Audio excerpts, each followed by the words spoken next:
একটা পোস্ট পড়ছিলাম এখানে বসে বসে, সেখানে একটা কথা লেখা আছে, সম্মান রেখেই বলছি, মাত্রই ফেসবুক পোস্টে, এখন টিভি মনে হয়, তাদের একটা পোস্ট এসছে, ঢাকার খালগুলোতে রাজনীতিবিদ মেয়র ডিসিদের বছরে 2 বার গোসল করার বিধান থাকলে পরিবেশ ঠিক হয়ে যাবে।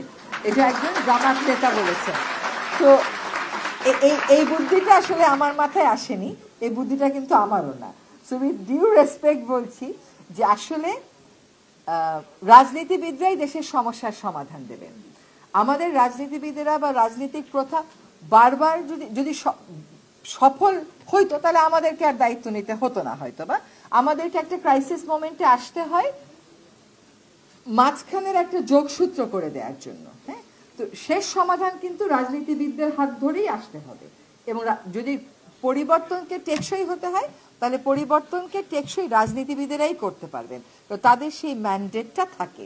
আমরা একটা সহায়ক শক্তি হিসাবে হয়তো ক্রাইসিস মোমেন্টে কতগুলো কাজ করে দেওয়ার জন্য আমাদের ডাক পড়েছে। এখন ম্যানিফেস্টো যখন করেন আর রাজনীতি যখন আমরা করি, রাজনৈতিক স্বার্থ আর জনস্বার্থ এইটা কি আলাদা হতে পারে? এটা তো আলাদা হবার কোনো সুযোগ নাই।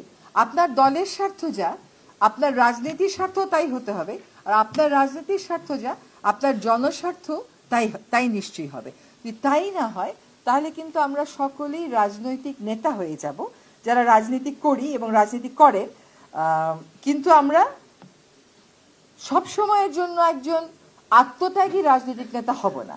ফলে যারা রাজনীতি করেন তারা যদি জনস্বার্থ আর রাজনৈতিক স্বার্থকে একই সমান্তরালে রাখেন, তাহলেই কিন্তু তারা প্রকৃত অর্থে আমরা যেরকম রাজনীতিবিদ চাই সেরকম রাজনীতিবিদ হবেন।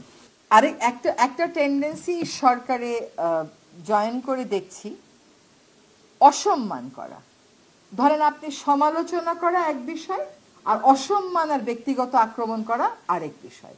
অবশ্যই সমালোচনা হবে, রাষ্ট্রের সমালোচনা না হলে, সরকারের সমালোচনা না হলে সরকারও তো কাজের গতি হয়তো তার কমে যাবে।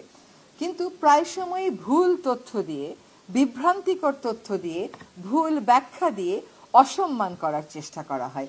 এই যে অসম্মান করার চেষ্টাটা করা হয়, এটা করলে হয় কি, দেশে আর গ্রহণযোগ্য ব্যক্তিত্ব থাকে না। যখন দেশে গ্রহণযোগ্য ব্যক্তিত্ব না থাকে, এটা কিন্তু স্বৈরাচারের একটা স্টাইল ছিল, সবাইকে ট্যাগিং করবে, নানানভাবে বলে এমন বিতর্কিত করে ফেলবে যাতে ক্রাইসিস মোমেন্টে কেউ আর দায়িত্ব নেওয়ার জন্য আমরা ভাবি দেশে তো আর কোনো লোক নাই, তাহলে এই কাজটা কে করবে। এই অসম্মান করার যে একটা কালচার, এখান থেকে আমাদেরকে সরে আসতে হবে। একটা কথা আছে না, যে যেই দেশ জ্ঞানীর চর্চা সম্মান দিতে জানে না, সেই দেশে তো আপনি জ্ঞানী পাবেন না।